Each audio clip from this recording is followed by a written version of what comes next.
എട്ടാമത്തെ എപ്പിസോഡിൻ്റെ തുടക്കത്തിൽ തന്നെ നമ്മൾ കഴിഞ്ഞ എപ്പിസോഡിൽ കണ്ടത് നമ്മുടെ യോയും ജോമും കൂടി ഇൻറ്റിമേറ്റ് ആവുന്ന സീനായിരുന്നു. അത് യോ കണ്ട ഒരു സ്വപ്നം മാത്രമാണ്. അവൻ സ്വപ്നത്തിൽ നിന്ന് എണീറ്റ് കഴിഞ്ഞ് ഫോൺ നോക്കുമ്പോഴേക്കും അവൻ്റെ അമ്മ മെസ്സേജ് അയച്ചിട്ടുണ്ടാവും. എന്താണെന്നറിയാൻ അവനും അതെടുത്ത് നോക്കുന്നുണ്ട്. വേറൊന്നുമല്ല, ഇന്ന് യോയിൻ്റെ ബർത്ത്ഡേ ആണ്. നീ എന്താണ് ആ കാര്യം മറന്നുപോയോ? ഹാപ്പി ബർത്ത്ഡേ എന്ന് പറഞ്ഞ് അമ്മ അവനെ ഒത്തിരി വിഷ് ചെയ്യുന്നുണ്ട്.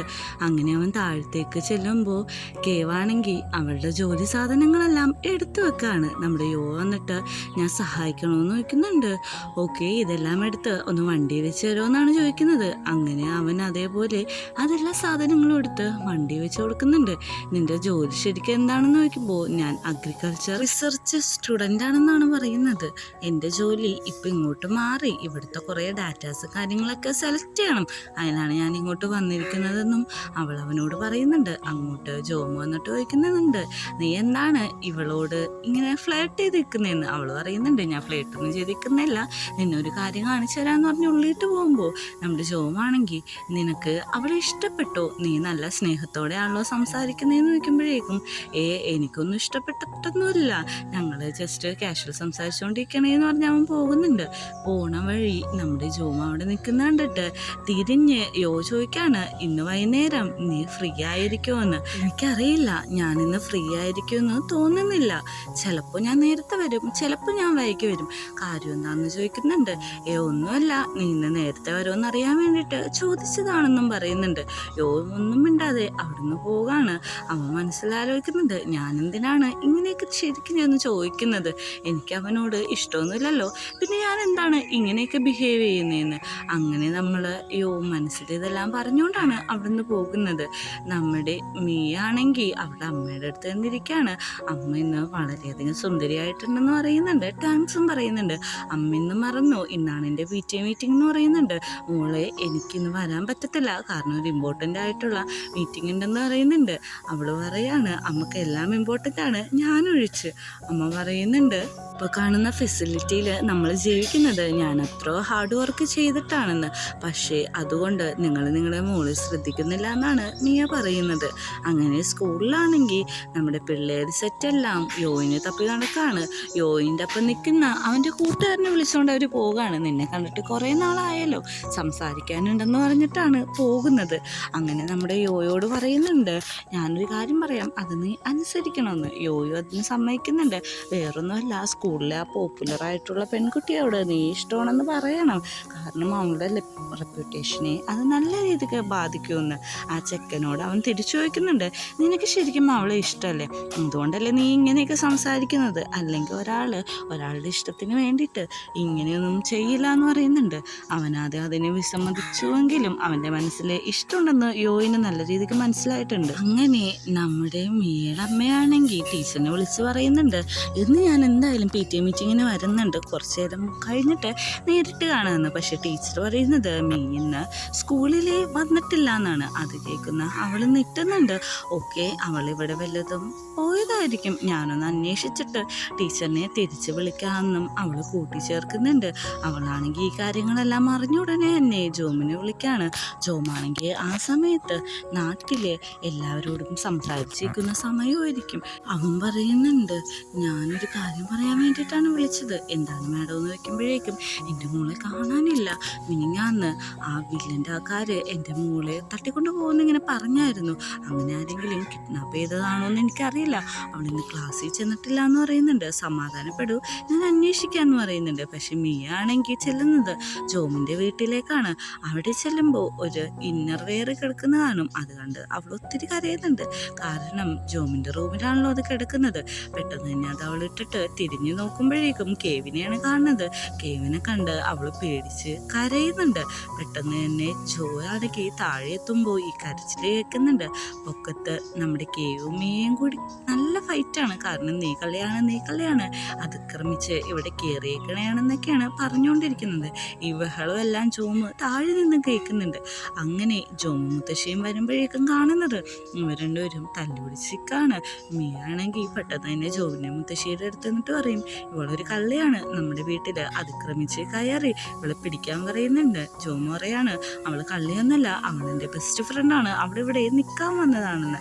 ഇതും കൂടി അറിയുമ്പോഴേക്കും മിയയുടെ മുഖഭാവം നല്ല രീതിക്ക് മാറുന്നുണ്ട്. അങ്ങനെ ജോമു പറയുന്നുണ്ട്, നീ എന്തിനാണ് അമ്മേനോട് തല്ലുപിടിച്ച് ഇങ്ങോട്ട് വന്നേന്ന് മുത്തശ്ശി ചോദിക്കുന്നുണ്ട് എന്താണ് കാരണമെന്ന്. അങ്ങനെ നമ്മുടെ ജോമാണെങ്കിൽ മിയേൻ്റെ അമ്മേനെ വിളിക്കുകയാണ്. എന്നിട്ട് പറയുന്നുണ്ട് ഇവിടെ എത്തിയിട്ടുണ്ട്, അതുകൊണ്ട് തന്നെ പേടിക്കേണ്ട ആവശ്യമൊന്നുമില്ല. ഇന്നൊരു ദിവസം മിയ ഇവിടെ നിൽക്കട്ടെ, അവളുടെ മനസ്സിലുള്ളതെല്ലാം മാറട്ടെ എന്ന് പറയുന്നുണ്ട്. അമ്മയാണെങ്കിൽ അങ്ങോട്ട് വരാൻ ഇറങ്ങായിരിക്കും, പറയുന്നുണ്ട് അവിടെ തന്നെ നിന്നോളൂ, ഇന്ന് വന്നിട്ട് കാര്യമില്ല, അവൾക്ക് നിങ്ങളെ കാണാനായിട്ട് താല്പര്യമില്ല എന്നാണ് പറയുന്നതെന്നും കൂട്ടിച്ചേർക്കുന്നുണ്ട്. നമ്മുടെ യോയാണെങ്കിൽ വീട്ടിൽ വരുമ്പോഴേക്കും അവൻ്റെ തട വിളിച്ചിട്ടുണ്ടാവും. തടയാണെങ്കിൽ അവനോട് ഹാപ്പി ബർത്ത്ഡേ ടു യു എന്നൊക്കെ വിഷ് ചെയ്യാണ്. നീ മറക്കാതെ എൻ്റെ ബർത്ത്ഡേ വിഷ് ചെയ്തല്ലോ എന്ന് ചോദിക്കുമ്പോൾ ഞാൻ നിൻ്റെ ബെസ്റ്റ് ഫ്രണ്ട് അല്ലേ, ഇങ്ങനെയാണ് ഞാൻ നിന്നെ വിഷ് ചെയ്യാതിരിക്കുക, ബാക്കി എല്ലാവരും നിന്നെ വിഷ് ചെയ്യാനിരിക്കുകയാണ്, പക്ഷെ അവർ ക്ലാസ്സിലാണ്, എപ്പോൾ വേണമെങ്കിലും നിനക്ക് ഞങ്ങളെ വിളിക്കാമെന്നും കൂടി അവൻ കൂട്ടിച്ചേർക്കുന്നുണ്ട്. അങ്ങനെ ഡിന്നർ കഴിക്കാനായിട്ട് എല്ലാവരും ഇരിക്കുകയാണ്. മിയക്കാണെങ്കിൽ കേബിനോട് നല്ല രീതിക്ക് അസൂയയും കാര്യങ്ങളുണ്ട്. നമ്മുടെ യോ ആണെങ്കിൽ ചോദിക്കുന്നുണ്ട്, നീ എന്താണ് ഇവിടെ വന്നിരിക്കുന്നത്, ഇത്ര വലിയ വീട്ടിലെ പെൺകുട്ടി ഇങ്ങനത്തെ സ്ട്രീറ്റ് ഫുഡൊക്കെ കഴിക്കാനായിട്ട് പറ്റുമെന്ന് വയ്ക്കുമ്പോഴേക്കും അതിന് കുഴപ്പമില്ല, ഞാൻ ക്ലാസ്സിൽ പോകുന്ന സമയത്ത് പുറത്തുനിന്ന് ഇങ്ങനെയൊക്കെ കഴിക്കുന്നുണ്ട്, അതുകൊണ്ട് എനിക്കിതൊന്നും വലിയ കാര്യമായിട്ടുള്ള കാര്യമല്ല എന്ന് പറയുന്നുണ്ട്. എല്ലാവരും അങ്ങനെ ഫുഡ് കഴിക്കാൻ തുടങ്ങുമ്പോഴേക്കും കേവാണെങ്കിൽ നല്ല എരിവുള്ള ചില്ലീസാണ് എടുത്ത് കഴിക്കുന്നത്. ഇത് കാണുന്ന ജോമ് അവളെ അഭിനന്ദിക്കുന്നുണ്ട്. എനിക്ക് പോലും ഇങ്ങനെ കഴിക്കാൻ പറ്റുന്നില്ല, നീ കഴിക്കുന്നത് നീ ഒരു ഗ്രേറ്റ്ഫുൾ ആയിട്ടുള്ള സ്ത്രീ ആയതുകൊണ്ടാണെന്നൊക്കെയാണ് അവൻ പറയുന്നത്. ഇത് കേട്ടിയ മിയയാണെങ്കിലും അവളും അത് ഓരോന്നായിട്ട് എടുത്ത് കഴിക്കുകയാണ്. ഇത് കാണുന്ന ജോമു പറയുന്നുണ്ട്, നീയോട്ട് മോശമല്ല, നീയും ഗ്രേറ്റ് ആണെന്ന്. ഇത് കാണുന്ന മുത്തശ്ശിക്ക് കാര്യം മനസ്സിലാവുന്നുണ്ട്, അതേപോലെ തന്നെ നമ്മുടെ യോയ്ക്കും കാര്യം മനസ്സിലാവുന്നുണ്ട്. യോയാണെങ്കിൽ ഇവരുടെ പ്രശ്നങ്ങൾ കാരണം തന്നെ തലവേദന എടുത്തിരിക്കുകയാണ്. ഇവർ ഏത് നേരം നോക്കിയാലും ഫൈറ്റ് ആണല്ലോ. അങ്ങനെ ഇരിക്കുമ്പോഴാണ് നമ്മുടെ യോ ഇങ്ങനെ മാറി നിന്ന് സഫോക്കേറ്റ് ചെയ്യുന്നത് ജോമു കാണുന്നുണ്ട്.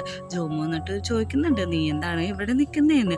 ഒന്നുമില്ല, ഞാൻ ഓക്കെ എന്ന് പറയുമ്പോൾ എനിക്കറിയാം അവർ കാരണം നിനക്ക് തലവേദനയാണ്, എന്ത് ചെയ്യാൻ പറ്റും, രണ്ടും എൻ്റെ വേണ്ടപ്പെട്ടവരല്ലേ എന്ന് പറയുന്നുണ്ട്. ഓക്കെ, എനിക്കത് കുഴപ്പമില്ല, ഞാൻ ടൗണിൽ പോകാൻ പോണേന്ന് പറയുമ്പോഴേക്കും ഞാനും വരാം, നീ എന്തിനാണ് വന്നേന്ന് നോക്കുമ്പോഴേക്കും എനിക്കിവിടെ നിൽക്കാൻ പറ്റുന്നില്ല, ഇവിടെ നിന്നാ 2 പെൺപിള്ളേർ തല്ലുപിടുത്തങ്ങളുണ്ട്, ഞാൻ തന്നെ സൂസൈഡ് ചെയ്യേണ്ട വരുമെന്നാണ് പറയുന്നത്. നമ്മുടെ യോ അവനോട് പറയുന്നുണ്ട്, നിങ്ങൾക്ക് അവരിൽ ആരെങ്കിലും ഇഷ്ടമാണെങ്കിൽ അങ്ങ് പറഞ്ഞേക്ക്, ഇങ്ങനെ കിടന്ന് കാണിക്കണ്ടെന്ന് പറയുന്നുണ്ട്. എനിക്ക് അവരെ ആരെയും ഇഷ്ടമല്ലെന്ന് പറയുന്നുണ്ട്. നമ്മുടെ യോയ്ക്ക് അപ്പോഴാണ് ഒന്ന് സമാധാനമാവുന്നത്. അങ്ങനെ 2 പേരും കൂടി ഷോപ്പിങ്ങിനും കാര്യങ്ങളൊക്കെ പോയി കഴിഞ്ഞ് തിരിച്ചു വന്ന വഴിക്ക് അവരെ വണ്ടി ഒന്ന് കംപ്ലൈൻറ്റ് ആവുന്നുണ്ട്. ഒരു കാട്ടിൻ്റെ സൈഡിൽ വെച്ചാണ് വണ്ടി നിന്നു പോകുന്നത്. പെട്ടെന്ന് തന്നെ അവർ പുറത്തേക്ക് ഇറങ്ങിയിട്ട് അത് ചെക്ക് ചെയ്ത് നോക്കുന്നുണ്ട്. വണ്ടിയുടെ ഉള്ളിൽ എന്തോ ബ്രേക്കോ കാര്യങ്ങളോ പൊട്ടിപ്പോയിട്ടുണ്ട്. അതുകൊണ്ട് തന്നെ നമ്മുടെ ജോമ് അവൻ്റെ കൂട്ടുകാരെ വിളിച്ച് പിക്ക് ചെയ്യാൻ പറയാമെന്ന് പറഞ്ഞുകൊണ്ടിരിക്കുകയാണ്. അതുവരെ നമുക്ക് ഇവിടെ എവിടെയെങ്കിലും സ്റ്റേ ചെയ്യാമെന്നും പറയുന്നുണ്ട്. അങ്ങനെ ആ പൊട്ടിയ പാർട്ടെല്ലാം നമ്മുടെ യോയിനെ എടുത്ത് കാണിക്കുന്നുണ്ട്. യോയാണെങ്കിൽ അവൻ്റെ ബർത്ത്ഡേ ആയിട്ട് ഇന്ന് ആകെ മൂഡ് ഓഫാണ്, ആരെയും അവനെ വിഷൊന്നും ചെയ്തില്ലല്ലോ. ഇങ്ങനെ അവരവിടെ ഇരിക്കാനായിട്ട് ഒരു പ്ലേസ് എല്ലാം സെറ്റ് ചെയ്തിരിക്കുകയാണ്. അവിടെ ഇരുന്ന് നമ്മുടെ യോ ചോദിക്കുന്നുണ്ട്, ഇന്ന് എന്താണ് ദിവസമെന്ന് അറിയുമോ എന്ന് ചോദിക്കുമ്പോഴേക്കും ജോമ പറയാണ്, ഇന്നും ബുധനാഴ്ചയല്ലേ എന്ന്. അതല്ല ഞാൻ ചോദിച്ചത്, ഇന്ന് പൊക്കത്ത് നിറച്ച് സ്റ്റാർസ് ഇല്ല, എന്താണ് കാരണമെന്ന് അറിയുമെന്ന് ചോദിക്കുമ്പോഴേക്കും ഇന്നെന്തോ മഴ വരാൻ പോവുകയാണെന്നാണ് പറയുന്നത്. ഇവൻ ഇൻഡയറക്റ്റായിട്ട് ഇവിടെയാണെന്നാണ് പറഞ്ഞു വരുന്നത്. പക്ഷെ നമ്മുടെ ജോമിനാണെങ്കിൽ അതൊട്ടും മനസ്സിലാവുന്നില്ല. ഇവന് കുറേ ഹിൻഡ് കൊടുത്തിട്ടും മനസ്സിലാക്കാൻ ചപ്പോൾ നമ്മുടെ യോ ഒന്നും മിണ്ടാതിരിക്കുകയാണ്. നമ്മുടെ ജോമാണെങ്കിൽ കാറിൻ്റെ ഉള്ളിൽ എന്തൊക്കെ ചെയ്തുകൊണ്ടിരിക്കുകയാണ്. ഇവനോടൊന്നും ഞാൻ ഹിൻഡ് കൊടുത്തിട്ട് കാര്യമില്ല എന്നുള്ള രീതിയിൽ ഇരിക്കുമ്പോഴാണ് നമ്മുടെ ജോമാണെങ്കിൽ ഹാപ്പി ബർത്ത്ഡേ പാട്ടൊക്കെ പാടിയിട്ട് ഒരു കുഞ്ഞു മിഠായിയിൽ നമ്മുടെ ഈ മരത്തിൻ്റെ കോലിൽ മെഴുകുതിരിയൊക്കെ പോലെ കത്തിച്ചിട്ട് അങ്ങോട്ട് വരുന്നത്. ഇത് കാണുന്ന നമ്മുടെ യോയ്ക്ക് ഒത്തിരി സന്തോഷമാകുന്നുണ്ട്. അവൻ പറയുന്നുണ്ട്, നിൻ്റെ ബർത്ത്ഡേ ഇങ്ങനെയല്ല ഞാൻ ആഘോഷിക്കണമെന്ന് വിചാരിച്ചത്, നിനക്ക് വേണ്ടിയിട്ട് അവിടെ എല്ലാവരും വെയിറ്റിംഗ് ആണ്, പക്ഷെ നമ്മളിന്ന് ഇവിടെ പെട്ടുപോയി, അതുകൊണ്ട് നിന്നെ സങ്കടപ്പെടുത്തണ്ടെന്ന് വിചാരിച്ചിട്ടാണ് ഞാൻ ഈ മിഠായിയിൽ മരത്തിൻ്റെ കോലൊക്കെ കുത്തിവെച്ച് മെഴുകുതിരിയാക്കി നിനക്ക് ഇത് കേക്ക് പോലെ തന്നത്. നീ അതുകൊണ്ട് ഒന്നും വിചാരിക്കരുത്, നിന്റെ കേക്ക് അവിടെ തന്നെ സുരക്ഷിതമായിട്ടുണ്ടെന്ന് പറയുന്നുണ്ട്. നമ്മുടെ യോയാണെങ്കിൽ ഡാൻസർ ഞാൻ മിഠായി അയക്കുമ്പോൾ അവനാണെങ്കിൽ അത് ഒത്തിരി ഇഷ്ടപ്പെടാണ്. എല്ലാവർക്കും ഇന്നെൻ്റെ ബർത്ത്ഡേ ആണെന്ന് അറിയുമെന്ന് വയ്ക്കുന്നുണ്ട്. എല്ലാവർക്കും അറിയാം, എല്ലാവരും നിന്നെ കാത്ത് അവിടെ വെയിറ്റിംഗ് ആണെന്ന് പറയുന്നുണ്ട്. അവരങ്ങനെ സംസാരിച്ചുകൊണ്ടിരിക്കുമ്പോഴായിരിക്കും അവിടെ നന്നായിട്ട് ഇടിവെട്ട് വരുന്നത്. പെട്ടെന്ന് തന്നെ അവൻ പറയുന്നുണ്ട്, നമുക്കൊരു ഷെൽട്ടർ കണ്ടുപിടിക്കാം, ഇപ്പൊ തന്നെ നന്നായിട്ട് മഴ പെയ്തു തുടങ്ങുമെന്ന്. അങ്ങനെ അടുത്ത സീനി കാണിക്കുന്നത് ആ പ്രദേശത്ത് ഫുള്ളും ഭയങ്കരമായിട്ട് മഴ പെയ്തുകൊണ്ടിരിക്കുകയാണ്. ഇവർ ഓൾറെഡി ഒരു ഷട്ടറിൻ്റെ ഉള്ളിലേക്ക് കയറിയിട്ടുണ്ട്. നമ്മുടെ ചോദിക്കുന്നുണ്ട്, നമ്മളിവിടെ കയറുമ്പോൾ ഇതിൻ്റെ ഉടമസ്ഥൻ നമ്മളെ പറയില്ലേ എന്തെങ്കിലും ചീത്തയെന്ന് പറയുമ്പോഴേക്കും അതൊന്നും കുഴപ്പമില്ല, കാരണം ഇതിൽ വില മതിപ്പുള്ള ഒന്നും തന്നെ ഇല്ല, അതുകൊണ്ട് നമുക്ക് സുരക്ഷിതമായിട്ട് ഇവിടെ കിടക്കാന്ന്. അങ്ങനെ അവർ കിടക്കുമ്പോഴേക്കും നമ്മുടെ ചോദിക്കുന്നുണ്ട്, നിനക്ക് എങ്ങനെ പറ്റുന്നു ഇങ്ങനത്തെ സ്ഥലത്തൊക്കെ കിടന്നുറങ്ങാനായിട്ടെന്ന്. ഞാൻ ഗ്രാമത്തിൽ ജനിച്ചുകൊണ്ട് എനിക്ക് ഇങ്ങനത്തെ സ്ഥലത്തൊക്കെ കിടന്നുറങ്ങുന്നത് വലിയൊരു കാര്യമല്ല, പക്ഷേ നിന്നെപ്പോലെ ബാങ്കോക്കിൽ നിന്ന് വന്നവർക്ക് ഇതൊരു ബുദ്ധിമുട്ടാണെന്നും കൂട്ടിച്ചേർക്കുന്നുണ്ട്. അങ്ങനെ അവൻ ഇരിക്കുമ്പോഴായിരിക്കും ഒരു തവളേനെ കണ്ട് പേടിക്കുന്നത്.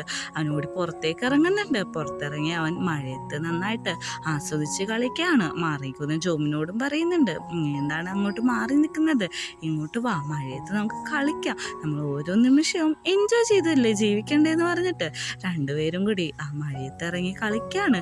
അങ്ങോട്ടും ഇങ്ങോട്ടും വെള്ളം തെറിപ്പിച്ചും അങ്ങോട്ടും ഇങ്ങോട്ടും ഓടിപ്പിടിച്ചൊക്കെയാണ് കളിക്കുന്നത്. അങ്ങനെ അങ്ങോട്ട് കളിച്ച് രണ്ടുപേരും കൂടി താഴത്തേക്ക് വീഴാണ്.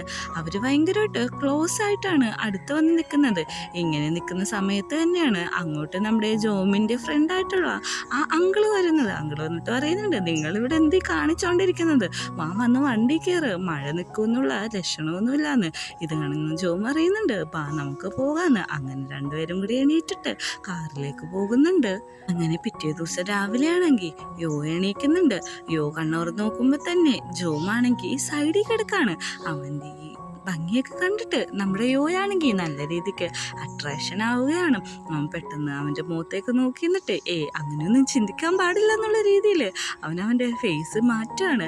അവനൊന്നും മിണ്ടാതെ പുറത്തേക്ക് ഇറങ്ങുമ്പോൾ നമ്മുടെ ടീം മെമ്പേഴ്സ് എല്ലാവരും തന്നെ അവിടെ ഉണ്ടാവും. മുത്തശ്ശിയാണെങ്കിൽ ഒരു കേക്കൊക്കെ കൈ പിടിച്ചിട്ടുണ്ട്. എല്ലാവരും ഹാപ്പി ബർത്ത്ഡേ പാട്ടൊക്കെ പാടി അവന് നല്ല രീതിക്ക് വിഷ് ചെയ്യുന്നുണ്ട്. ഇത് കാണുന്ന യോന് സന്തോഷമാവുന്നുണ്ട്. ജോമാണെങ്കിൽ പുറകെ കൂടി ഒന്ന് പറയുന്നുണ്ട്, ഞാൻ പറഞ്ഞില്ലേ എല്ലാവരും നിനക്ക് വേണ്ടിയിട്ട് ഇങ്ങോട്ട് വെയിറ്റ് ചെയ്തുകൊണ്ടിരിക്കുകയായിരുന്നു എന്ന്. അങ്ങനെ നമ്മുടെ യോനെ കൊണ്ട് കേക്കെല്ലാം വിഷയിപ്പിച്ച് അവൻ്റെ ആഗ്രഹം മനസ്സിൽ ആലോചിക്കാൻ പറഞ്ഞിട്ട് അത് ഉദിപ്പിക്കുന്നുണ്ട്. അങ്ങനെ എല്ലാവരും കൂടി ആ കേക്ക് കട്ട് ചെയ്യുകയും അന്നത്തെ ദിവസം തന്നെ മനോഹരമായിട്ടുള്ള ഒരു ഫോട്ടോ അവരുടെ ഫോണിൽ എടുക്കുകയും ചെയ്യുന്നു. ആ ഫോട്ടോ കാണുമ്പോൾ തന്നെ നമുക്ക് ഭയങ്കരമായിട്ട് ഇഷ്ടപ്പെടും. അങ്ങനത്തെ ഒരു ഫോട്ടോ ആണ് അവരെല്ലാവരും കൂടി ഇന്ന് എടുക്കുന്നത്. അങ്ങനെ നമ്മുടെ യോയാണെങ്കിൽ യോൻ്റെ ഫ്രണ്ട് തടേനെ വിളിക്കാണ്. ഫ്രണ്ടിനോട് പറയുന്നുണ്ട്, എനിക്കൊരാളെ ഇഷ്ടമാണ്, പക്ഷെ ഇതേപോലത്തെ ഫീലിംഗ് എനിക്ക് ഇതുവരെ വന്നിട്ടില്ല. ഞാൻ മിക്സായിട്ട് പ്രേമത്തിലായപ്പോഴും ഇങ്ങനത്തെ ഒരു ഫീലിംഗ് എനിക്ക് വന്നിട്ടേ ഇല്ല. ഒരാളിനെ സ്നേഹിക്കുന്നത് തെറ്റാണോ എന്ന് വയ്ക്കുന്നുണ്ട്. തടയാണെങ്കിൽ പറയുന്നത്, ഞാനിതിൽ എങ്ങനെയാണ് ആൻസർ പറയുന്നത്, ഓരോരുത്തരുടെ പ്രേമം അത് ഓരോരുത്തരുടെയാണ്, അതിൽ മറ്റൊരാൾക്ക് അഭിപ്രായം പറയാനുള്ള അവകാശമില്ല. നിനക്കൊരാളെ ഇഷ്ടമാണെങ്കിൽ നീ അതങ്ങ് പറഞ്ഞേക്കെന്ന് പറഞ്ഞിട്ട് അവൻ ഫോൺ വെക്കുന്നുണ്ട്. ഈ ഒരു സീന് കാണിച്ചിട്ടാണ് എപ്പിസോഡ് അവസാനിക്കുന്നത്.